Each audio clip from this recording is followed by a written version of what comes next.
Hello, and welcome to another episode of Glorious Life on Wheels. Today, I'm going to share with you a story.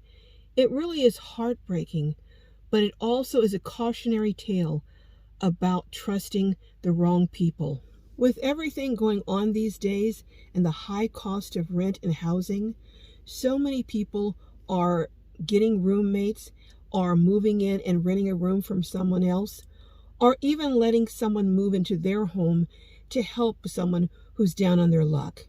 The young man who shares his story in this video and his senior father, who is a truck driver, out of the kindness of their heart, let someone move into their home to help them and to be a source of support when these other people were having a difficult time. And it turned into a nightmare of epic proportions. Father and son ended up losing their home and moving into this destination trailer. Stay tuned as Andrew tells you how they ended up losing their home by a simple act of kindness to someone in trouble. Stay till the very end because I'm going to provide some information that I think may be helpful to you. Hello, Andrew. Hello, Carol. Thank you so much for sharing your story. This is really a cautionary tale to people about what can happen when you trust the wrong people, trying to be kind and helpful. So basically, you and your dad are now living in this, it's called a destination trailer? Yes. And it's like a fifth wheel, but these types of trailers are designed to be lived in full time. Now, you and your dad had a home, correct? Yes. And tell me a little bit about what happened and how you ended up losing the home and ending up in this destination trailer. So some people knew family of ours, and they asked if they could stay with us. We let them in to stay with us for about a month. We let them stay a little bit longer than what we're supposed to. Told them that they had to leave. And their dad gave them notice. And my dad gave them notice to leave. Now, this was not a rental house. It was a whole house your dad owned. Yes, it was a house my dad owned. We lived in it for 20 years. And what happened is that while my father was out on the road, because he is a truck driver, I ended up getting sick and I had to go to the hospital. They ended up blocking our house off to everybody. We were not allowed in. We had to take them to court. We went to court for about almost 5 months. Let's back up a little bit because I want to get into a little bit of the weeds here. So when you say blocked them off, while you were in the hospital, you told me that you sent family over there to check and see what was happening, if they were moving out or what. And when the family got over there, what happened? They denied them access to the house. And you said they had changed the locks and... They had changed the locks, blocked off the windows, and would not allow anybody onto the property. So I guess you did what at that point? Probably call the police or what? We called the police, and because they had forged my father's signature for a rental agreement that was not true, the police said it became a he said, she said type of situation, in which case we had to take them to court. So you were in the hospital and you were not allowed to move back into the home? No. And I was still living there at the time. So the house that you were living in, you and your father, they came in as guests. You go to the hospital, and then they kick you out, and you can't move back in. Is that how it happened? Yes. Oh, my goodness. So what did the police say when you told them that, the house is in your father's name? Because of the rental agreement signed, they did say that it looked like it was forged, but at the time they told my dad he had to prove it. So he had to file a police report and still do an eviction notice. And then what happened when you got to court on the eviction notice? The moment that my father stepped up to through the chair. And the judge was not on his side. The judge picked apart everything that my father was saying. She was rude and she was very polite with them. Wow. But you said the police said that they knew of these people. Yes, the police wanted to do something, but by law, it was stopping them. So, and how long did this drag out in court? Court was about 2 months. So, what eventually happened? Because you said something about $10,000 or something. That's initially what they wanted. They wanted $10,000 from my father. My father said no, and he instead agreed upon $500 for them and to give them 45 days to leave. So they'd already been in the place about 3 months or more. You gave them another. So they got basically 4 to 5 months of free rent, plus you paid them $500, and there was no consequences to them. No. Now, you also shared about what happened to the inside of the house while they were there.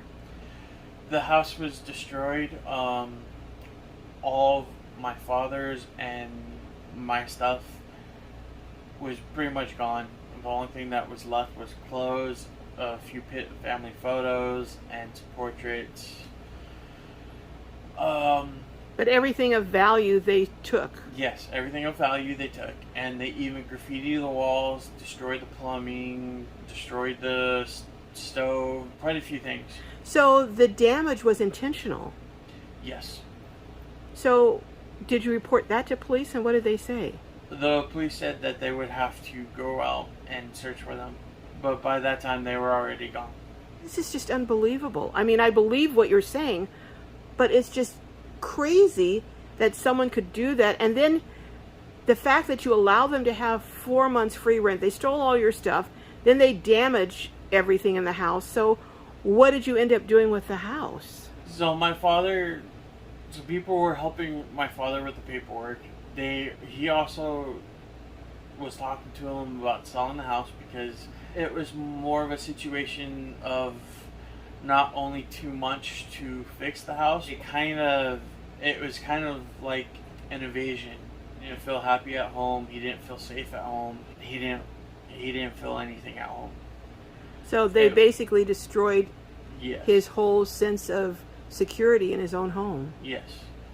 So from what you're saying, you worked out an agreement with these individuals, and they now are taking over the house and going to do the repairs, and you walked away with an agreement that relieves you of some other debts. All the debts that are connected to the house, they agreed to pay if my father would just give them the house. Basically, it sounds like from the damage that was done to the house and the repairs that were needed, it was almost more damage from what you were telling me than that value of the house. It was more damage than the value of the house. Because they also graffitied in permanent paint along the walls, everywhere, all inside the house. Plumbing was just tarnished. Outside, it became a dumpster zone. I guess it must have been heartbreaking for your dad to see the home that he had lived in with your mom, who's now deceased, but had lived in, just destroyed like that. Yes. We lived in there for 20 years. I hadn't even hit high school yet. I was still in grade school. So basically, after that horrific experience, you decided, instead of going into another home, you and your dad decided to buy this destination trailer. Yes. Was that heartbreaking or what?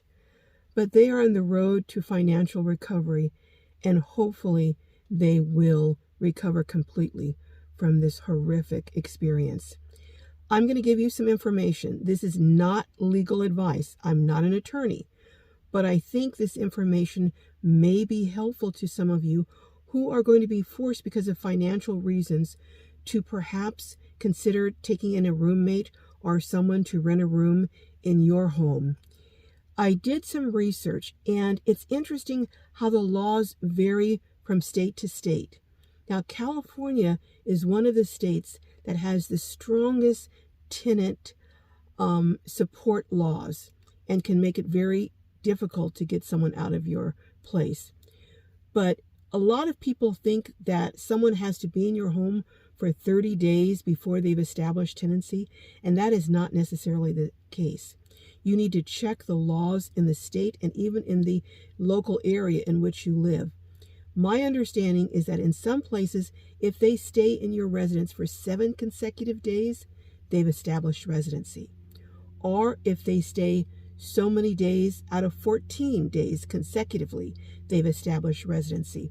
Or if someone stays in your home so many days out of 6 months, and it doesn't have to all be consecutive, all in a row. It can be they come in for so many days, leave, come back a month later, leave, come back 3 months later. If they're in your residence so many days within 6 months, that could be establishing residency. If they have mail sent to your house, even if they have just one person send them a letter, or if they move any of their items, even a suitcase of clothes, into your home, and they're living off of those clothes or out of those clothes. If they move any other possessions into your home. If they give you any money, let's say someone moves in and they say, oh, I need to stay here, but I'll help you with the lights, or I'll buy groceries for this week. That could establish residency. If they pay any bills. There are so many things that you wouldn't think would make a person be considered a resident of your home that would. So you have to be very, very careful. There are some steps you can take to protect yourself in advance, but as I said, I'm not an attorney, so I don't feel comfortable talking about those because they vary from locale to locale. I'm just going to say this. Be careful who you let come into your house and even stay for a couple of days, even a day, if they move their possessions into your home. All right, I hope this cautionary tale has been helpful to someone and may even save someone from making the mistake of being kind to the wrong person. All right, I love each and every one of you, and I will see you down the road. May your journey be filled with joy and blessings in abundance. See you next time.